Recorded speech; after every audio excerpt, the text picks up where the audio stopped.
Hello everyone. This is class 9 Hindi स्पर्श chapter 2 दुख का अधिकार। तो इस चैप्टर के जो लेखक है वो है यशपाल, जो 1903 से लेकर 1976 तक थे। अब आता है हमारा चैप्टर दुख का अधिकार। मनुष्यों की पोशाकें उन्हें विभिन्न श्रेणियों में बांट देती है। मनुष्य यानी कि हम जो लोग होते हैं, हमारी जो ड्रेसेस होती है ना, वो हमें अलग अलग स्टैंडर्ड में क्लासिफाई कर देती है। मतलब अलग अलग स्टैंडर्ड में डिवाइड कर देती है। प्रायः पोशाक ही समाज में मनुष्य का अधिकार और उसका दर्जा निश्चित करती है। प्रायः पोशाक मतलब हम जो ड्रेस पहनते हैं वही ड्रेस समाज में यानी कि जो सोसाइटी होती है उसी में हम लोग जिस तरह की ड्रेस पहनते हैं वही हमारा अधिकार और दर्जा यानी कि हमारी वैल्यू, और हमारा अधिकार यानी कि हमारी रिस्पॉन्सिबिलिटीज। मतलब हम किस किस चीज़ पे हमारा अधिकार है, हमारी राइट्स निश्चित करती है। अब अगर जैसे कि मैं एकदम फटे फुटे कपड़े पहन लूँ तो सबको लगेगा ऑफ कोर्स ये एक भिखारी है। तो वो पोशाक मतलब मैंने ऐसी ड्रेसिंग की है, तो बस हमारी वो जो ड्रेसिंग है वही हमें डिफरेंट डिवाइड कर देती है, और उससे ही हमें पता चलता है कि हमारा दर्जा क्या है और हमारा अधिकार क्या है। वह हमारे लिए अनेक बंद दरवाजे खोल देती है, परंतु कभी ऐसे भी परिस्थिति आ जाती है कि हम जरा नीचे झुककर समाज की निचली श्रेणियों को अनुभूति को समझना चाहते हैं। अब व्हाट हैपेंस इज ये जो ड्रेस को मतलब ये जो ड्रेसिंग्स होती है उसकी वजह से जो डिविजन्स होते हैं वो अनेक बंद दरवाजे खोल देती है। मतलब जिन जिन चीज़ों पे हमारी जो अधिकार, हमारा जो प्रायोरिटी यानी कि हमारा जिस चीज़ पे राइट्स नहीं होता था वो भी हमें दिला देती थी अगर हमारी जो ड्रेसिंग्स है वो अच्छी हो तो। और ड्रेसिंग्स क्या करती थी कि अगर हम लोगों ने एकदम अच्छी ड्रेस पहनी हो, एकदम फॉर्मल ड्रेसेस पहनी हो, और अगर कोई बाजू में भिखारी रो रहा हो तो वो भी नहीं, मतलब वो हमें इतना, हमारा जो स्टेटस है वो हमें इतना वो सोचने भी नहीं देती कि मैं उससे जाके पूछूं कि उसे हुआ क्या है। तो ये हमें ऐसे मतलब ऐसी परिस्थिति, ऐसा सिचुएशन आ जाता है जिसकी वजह से जो हमारे जो श्रेणी होती है ना कि यार बड़े लोग हैं, हम क्यों छोटों से जाके बोले, हम क्यों इससे जाके बोले, हम क्यों इससे बात करें, हम क्यों इसके उदास होने का कारण पूछे। तो ये जो सिचुएशंस आती है ना, तो ये भी बहुत प्रॉब्लम्स देती है। उस समय यह पोशाक ही बंधन और अड़चन बन जाती है। तो जब हमें ये लगता है ना कि यार ये देख एक भिखारी यहाँ पे रो रहा है, मैं उससे पूछता हूँ, लेकिन फिर पूछते तो सोचते कि यार फिर लोग क्या सोचेंगे, इतना अच्छा खासा मतलब एकदम अच्छे फॉर्मल्स पहनना, और फिर ऐसे पूछूंगी नहीं यार ये अच्छा तो नहीं लगेगा। तो ये जो हमारी जो ड्रेसिंग्स होती है ना वही हमारा बंधन भी बढ़ जाता है और यही हमारा अड़चन भी बन जाता है। तो दोनों चीज़ें बंधन और अड़चन बन जाती है हमारी ड्रेसिंग्स।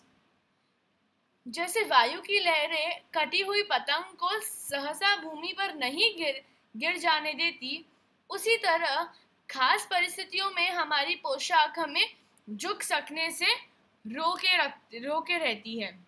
तो अब जैसे जो हवा होती है वो पतंग को जमीन से गिरने नहीं देती है, वो उसको कोई भी पेड़ पे जाके, मतलब वो पेड़ पे जाके बंध जाती है, वो जमीन पे उसको गिरने नहीं देती है। वैसे ही ऐसी कभी कभार कोई परिस्थिति आती है जहाँ पे हमारी जो ड्रेसिंग्स होती है ना वो हमें झुक सकने से रोके रहती है। मतलब कि हम किसी से जाके उनकी प्रॉब्लम पूछे, हम किसी से जाके उनसे बात करें, तो हमारी ड्रेसिंग्स ही हमें मना करती है वो करने के लिए। बाजार में फुटपाथ पर कुछ खरबूजे डलिया में और कुछ जमीन पर बिक्री के लिए रखे जान पड़ते थे। खरबूजों के समीप एक अधेड़ उम्र की औरत बैठी रो रही थी। तो जो बाजार यानी कि मार्केट्स, सुपर मार्केट्स उस टाइम पे, तो वहाँ पे सुपर मार्केट्स नहीं थे लेकिन हाँ मार्केट्स में व्हाट हैपेंड वाज कि फुटपाथ्स होती है ना, वहाँ पे एक औरत थी, एक बूढ़ी औरत, वो खरबूजे बेच रही थी और वो मतलब साइड में ऐसे एकदम साइड में रो रही थी, और उस थोड़े बहुत खरबूजे उसके डलिए में तो थोड़े बहुत बाहर गिरे हुए थे। खरबूजे बिक्री के लिए खरबूजे बिक्री के लिए थे, परंतु उन्हें खरीदने के लिए कोई कैसे आगे बढ़ता। तो जो खरबूजे थे वो बेचने के लिए थी ऑफ कोर्स, क्योंकि यहाँ पे मार्केट वो खरबूजे बेच रही थी ना, तो वो खरबूजे बेचने वाले थे, परंतु कोई उसे खरीद नहीं रहा था। क्यों खरीद नहीं रहा था? खरबूजों को बेचने वाली तो कपड़े से मुंह छिपाए सिर को घुटने पर रखे फफक कर रो रही थी। अब जैसे कि आप इस पिक्चर में देख सकते हो, ये जो आंटी है वो एक बूढ़ी औरत है और ये खरबूजे बेच रही थी। अब कोई इससे खरबूजे ले ही नहीं सकता था। उसकी भी एक ही उसी तरह की प्रॉब्लम्स थी कि ड्रेसिंग थी, वही प्रॉब्लम्स यहाँ पे बताई गई है। कोई इससे खरबूजे नहीं ले रहा था, कोई भी इससे खरबूजे क्यों नहीं ले रहा था? क्योंकि ये जो आंटी है ना, वो एक तो कर क्या रही थी, वो आंटी मुंह छिपाए, जिस तरह से इस पिक्चर में दिखाया उस तरह से वो बैठी थी, और इसका जो फेस था वो मुंह से उसका जो फेस था वो कपड़े से ढका हुआ था और वो फफक कर रो रही थी। पड़ोस की दुकानों से तख्तों पर बैठे या बाजार में खड़े लोग घृणा से उसी स्त्री के संबंध में बात कर रहे थे।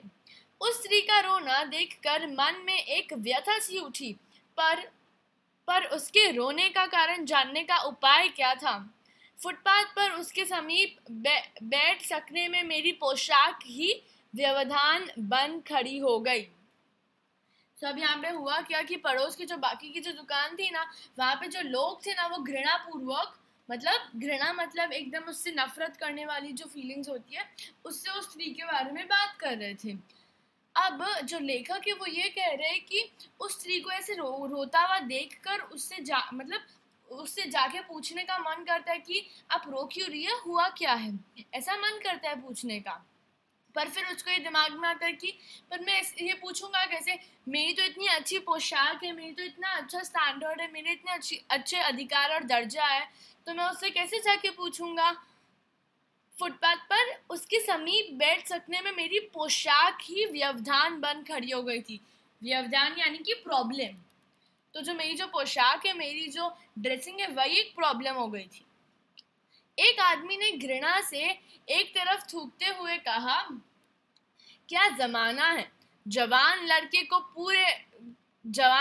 को मरे पूरा दिन नहीं बीता और यह बेहया दुकान लगा के बैठी है।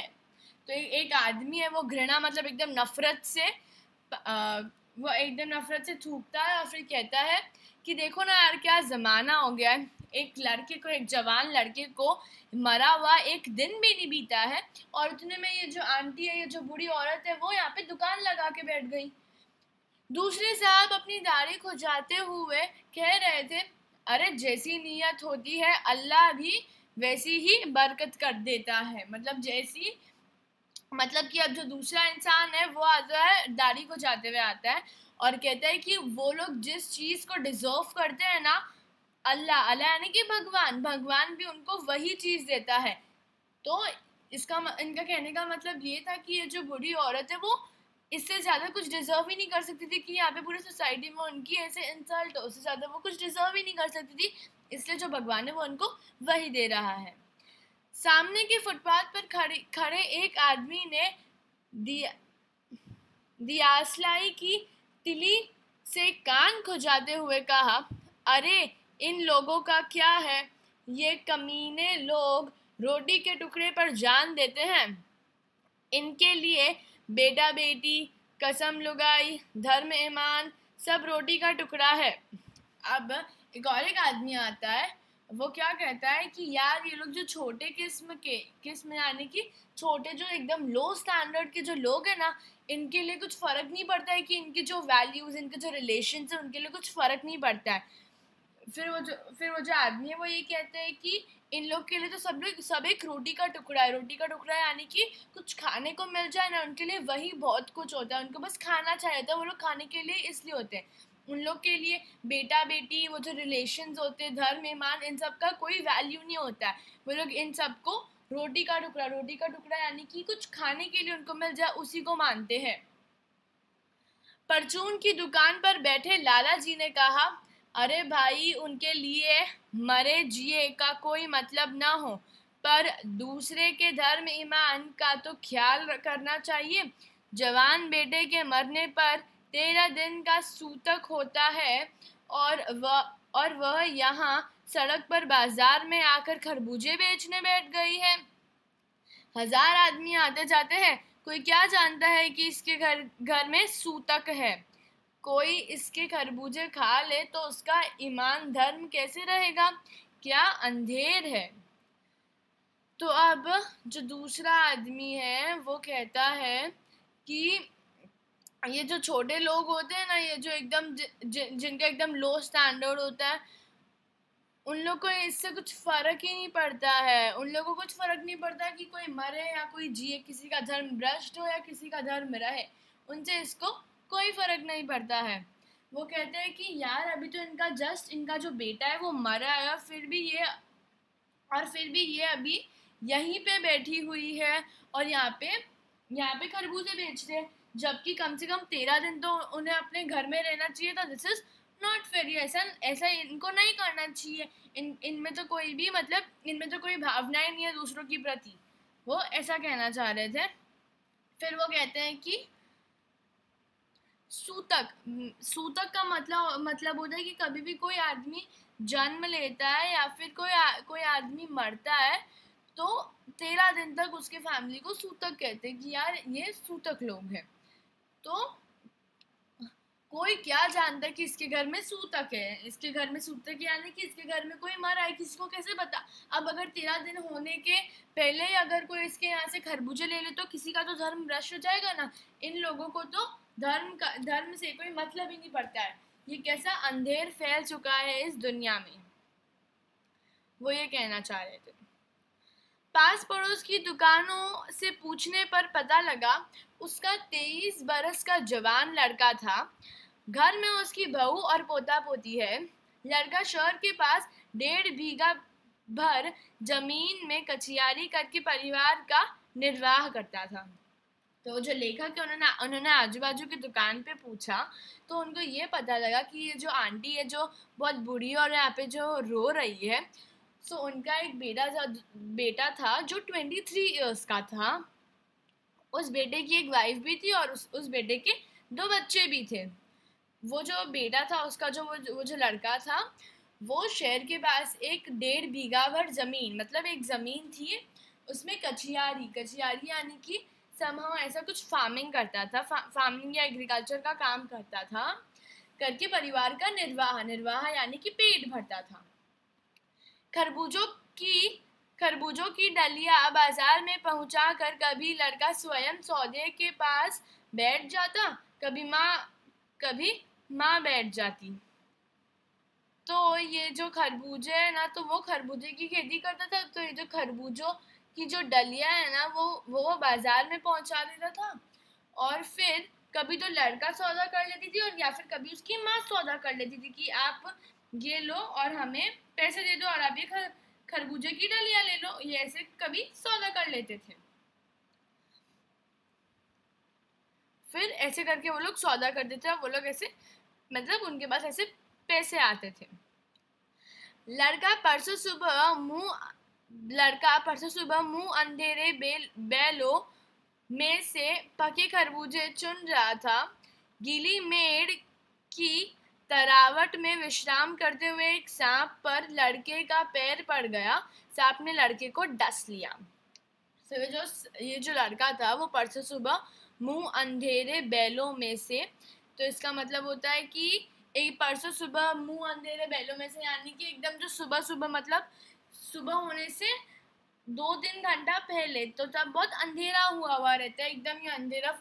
समहाउ 4 AM और 4:30 AM उस टाइम पे व्हाट हैपेंड वाज, ये जो लड़का है वो जो खरबूजे वो चुन रहा था, वो खरबूजे निकाल रहा था, तो इतना अंधेरा था तो उसको एक सांप नहीं दिखा और उसने उस सांप पे अपना पैर रख दिया, तो उस सांप ने उसको डस लिया। ठीक है, तो उस टाइम पे वो लड़का मर गया। लड़के की बुढ़िया माँ बावली होकर ओझा को बुला लाई। जारना फूकना हुआ, नागदेव की पूजा हुई। पूजा के लिए दान दक्षिणा चाहिए। घर में जो कुछ आटा और अनाज था दान दक्षिणा में उठ गया। अब हुआ क्या कि अब वो जो उसकी जो माँ है उसको जैसे ही पता चला कि वो तो बावली हो गई, कहने लगी, वो पागल हो गई। और फिर उसने फटाफट ओझा को बुलाया। हु इज दिस ओझा? ओझा उसकी बहू, यानी कि जो लड़का मरा, जिस लड़के को सांप ने डसा, उसकी वाइफ, तो वो थी ओझा। तो उसने फटाफट ओझा को बुलाया और उसको बताया कि ये देख ये क्या हो गया है। जाना फूकना हुआ, नाग देव की पूजा हुई। फिर उन लोगों ने बताया कि यार अब ये मर गया है, तो थोड़े बहुत फिर वो रस्म हुए, फिर जाना फूकना हुआ, नाग देव की पूजा की उन लोगों ने। फिर उन पूजा के दान दक्षिणा भी चाहिए होती है, तो उन दान दक्षिणा में उन लोगों ने उनके घर में जितना भी आटा और अनाज पड़ा था वो दान दक्षिणा में उन लोगों ने दे दिया था। माँ, बहू और बच्चे भगवाना से लिपट लिपट कर रोए।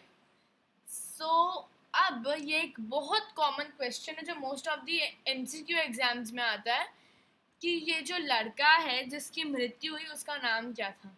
यहाँ पे लिखा है माँ, बहू और बच्चे भगवाना से लिपट लिपट कर रोए।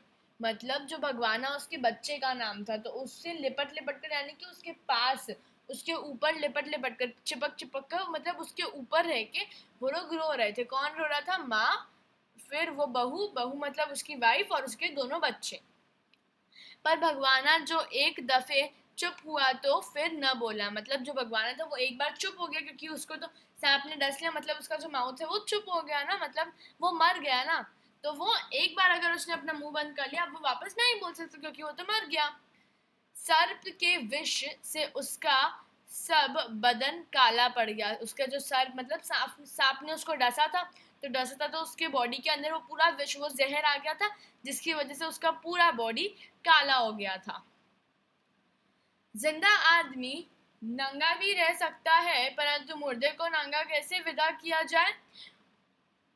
उसके लिए तो बजाज की दुकान से नया कपड़ा लाना ही होगा, चाहे उसके लिए माँ के हाथों की छन्नी कंगना ही क्यों न बिक जाए। अब हम लोग कोई भी जिंदा आदमी को हम लोग नंगा रख सकते, लेकिन जो मुर्दे यानी कि जो आदमी मर चुके हैं उनको हम लोग नंगा विदा नहीं कर सकते। विदा यानी कि उनको हम लोग जाने नहीं दे सकते भगवान के पास, उसे विदाई कहते जो है, उनको ऐसे हम लोग विदा नहीं कर सकते हैं। अब तो उनके लिए अब हम लोगों को क्लोथ्स लाने होंगे। सो वो इतना नेसेसरी हो गया था, एकदम नए नए बजाज की दुकान से एकदम नए नए कपड़े लाए गए थे, जो जिसकी वजह से जो माँ है, वहाँ की जो माँ है, उनको अपने हाथ के जो छन्नी कंगन होते हैं उसको भी बेचना पड़ गया था उस पैसों को लाने के। भगवाना परलोक चला गया। घर में जो कुछ चुनी भूसी थी सो उसे विदा करने में चली गई। बाप नहीं रहा तो क्या, लड़के सुबह उठते ही भूख से बिलबिलाने लगे। दादी ने उन्हें खाने के लिए खरबूजे दे दिए, लेकिन बहू को क्या देती? बहू का बदन बुखार से तवे की तरह तप रहा था। अब बेटे के बिना बुढ़िया को दुअन्नी चवन्नी भी कौन उधार देता। अब ये जो भगवाना है, मतलब वो जो बूढ़ी औरत था, उसका जो बेटा है वो तो परलोक चला गया, मतलब वो तो मर गया। अब वो मर गया तो क्या हुआ? बच्चों को तो फिर भी भूख तो लगेगी ना। तो बच्चे जैसे ही सुबह हुई तो बच्चे रोने लग गए। अब रोने लग गए तो अब उनको खाना क्या दे? जो भी चुन्नी भूसी यानी कि जो भी बचा कुचा खाना था वो सब तो उसकी विदाई के लिए लग गया था। अब हम लोग उसको खाने के लिए क्या दे? तो वो जो दादी है उन लोगों ने खरबूज निकाल के उन बच्चों को दे दिया। बच्चों का पेट तो भर गया। अब बहू को क्या दे? बहू का जो बॉडी था वो बुखार से, मतलब उसका जो बुखार था वो इतना ज्यादा बढ़ गया था कि तवा जिसपे रोटी सेकते उसके जितना पूरा गर्म हो गया था। अब बेटे के बिना बुढ़िया को दुअन्नी चवन्नी भी कौन उधार देता? मतलब बेटा तो है नहीं इसका, अब क्या पता ये लौटाएगी भी कि नहीं लौटाएगी। भाई हम तो इसको दुअन्नी चवन्नी यानी कि पैसे उधार नहीं देंगे। बुढ़िया रोते रोते और आंखें पोंछते पोंछते भगवाने के बटोरे हुए खरबूजे डलिया में समेट कर बाजार की ओर बाजार की ओर चली और चारा भी क्या था। तो वो जो बुढ़िया थी, वो जो औरत थी, वो उसने अपने आँख पोंछे, क्योंकि अब उसको ना ही कोई उधार दे रहा था और ना ही उसके पास और कोई चारा था, तो उसने अपने आँख पोंछे। और फिर जब वो जो लड़का था उसने खरबूजे इकट्ठे किए थे ना एक डलिया में, तो उसी डलिया को, उसी खरबूजे वाली डलिया को उसने समेटे, मतलब सारे इकट्ठा किए और फिर उसे वो बाजार में बेचने चले गए, क्योंकि उसके पास और कोई चारा भी नहीं था, कोई उधार तो दे ही नहीं रहा था, तो उसको यही करना पड़ा। बुढ़िया खरबूजे बेचने का साहस करके आई थी, परंतु सिर पर चादर लपेटे, सिर को घुटने पर टिकाए हुए फफक फफक कर रो रही थी। बुढ़िया ने इतना तो हिम्मत किया कि यार मैं जाती हूँ और ये खरबूजे बेचती हूँ, लेकिन वो बेचने आए, उसने साहस तो किया, लेकिन जैसे ही वो पहुंची तो उसने क्या किया, उसने अपने सिर पे एक कपड़ा, एक चादर लपेट ली और सिर को घुटने पर टिकाए हुए वो फफक फफक कर रो रही थी। कल जिसका बेटा चला बसा, आज वह बाजार में सौदा बेचने चली है, हाय रे पत्थर दिल। तो लोग ये कहने लग गए कि यार कल ही जिसका बेटा मरा, वही औरत आज आके खरबूजे बेचने लग गई, कैसा पत्थर दिल है इसका, लोग ऐसा कहने लग गए। लेकिन उस औरत के पास और कोई चारा भी नहीं था। उस पुत्र वियोगिनी के दुख का अंदाजा लगाने के लिए पिछले साल अपने पड़ोस के पुत्र की मृत्यु की दुखी माता की बात सोचने लगा। अब ये जो लेखक है वो ये सोचते हैं कि ये जो आंटी है, ये जो बूढ़ी औरत है, उसका जो पुत्र का ये जो वियोग यानी कि उसने जो अपने पुत्र का जो खोया, उसका जो दुख है, उसका अंदाजा लगाने के लिए कि यार इसको कैसा दुख हुआ होगा, तो उसका अंदाजा लगाने के लिए उसने पिछले साल ना उसकी जो पड़ोसन थी, मतलब उसके जो पड़ोस में जो आंटी रहती थी, उसके भी जो पुत्र है उसका वियोग हुआ था, यानी कि उसकी भी मृत्यु हुई थी और वो भी बहुत दुखी थी। वह संभ्राता महिला पुत्र की मृत्यु के बाद 2.5 मास तक पलंग से उठ न सकी थी। उन्हें 15-15 मिनट बाद पुत्र वियोग से मूर्छा आ जाती थी और मूर्छा न आने की व्यवस्था में आंखों से आंसू न रुक सकते थे। दो डॉक्टर हर दम सिरहाने बैठे रहते थे, हर दम सिर पर बर्फ रखे जाती थी। शहर भर भर के लोगों के मन उस पुत्र शोक की द्रवित हो उठे थे। अब इसमें ये बताते हैं कि जो उसके जो पड़ोस में जो महिला रहती थी, उसका जो पुत्र वियोग हुआ था, तो वो महिला तो मतलब उसका भी बहुत अच्छा स्टैंडर्ड था, क्योंकि उसकी नेबर थी ना, जो लेखक की नेबर थी, तो वो भी अच्छा स्टैंडर्ड था। तो वो 2.5 मास मतलब 2.5 महीने से वो पलंग पे, मतलब अपने बेड पे ही थी, और हर 15-15 मिनट्स में वो कभी कभार तो बेहोश हो जाती थी, या बेहोश नहीं होती थी तो उसकी आंख में से तो आंसू आते ही आते थे। दो डॉक्टर को रखा था कि आप इसकी देखभाल करो, इसको कुछ हो ना जाए। और फिर हर दम मतलब पूरा टाइम पे उसका जो सिर है उसके ऊपर बर्फ रखा जाता था ताकि वो शांत हो जाए। शहर भर के लोगों के मन उस पुत्र शोक से द्रवित हो उठे थे, मतलब शहर भर मतलब जितने भी लोग थे उन सबको उस पुत्र शोक यानी कि उस पुत्र के मरने का जो शोक है, उनको जो सैडनेस की जो फीलिंग है वो द्रवित हो उठी थी, मतलब उनके मन में वो जाग गई थी। तो अब ये जो ये जो लेखक है वो तुलना कर रहे कि जब ये जो हायर स्टैंडर्ड वाली जो महिला थी उसके जब पुत्र का वियोग हुआ था ना, तब सबके मन में ये द्रवित हुआ था कि यार इनके पुत्र मर गए हैं। अब ये जो लोअर स्टैंडर्ड वाले, मतलब ये जो औरत है, बूढ़ी औरत, इनका जब पुत्र मरा है, तब किसी के मन में ऐसी पुत्र शोक की जो द्रव्यता है वो नहीं उठी। जब मन को सूझ का रास्ता नहीं मिलता तो बेचैनी से कदम तेज हो जाते थे। उसी हालत में नाक ऊपर उठाए राह चलतों से ठोकरे खाता मैं चला जा रहा था, सोच रहा था। सो अब जो लेखक है उनके पास तो कोई ऑप्शन नहीं है, वो तो कुछ कर नहीं सकते थे।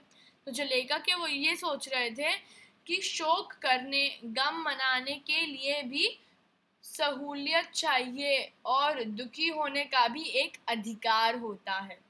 तो ये जो कवि है, ये जो लेखक है, ये जो लेखक है वो ये कहते हैं कि कोई भी जो इंसान होता है वो उनके पास भी मतलब अगर उनका जो स्टैंडर्ड लो है तो उनके पास अधिकार नहीं होते, वो लोग अपना शोक नहीं मना सकते, वो लोग गम नहीं मना सकते, उनके पास दुखी होने का भी अधिकार नहीं होता है।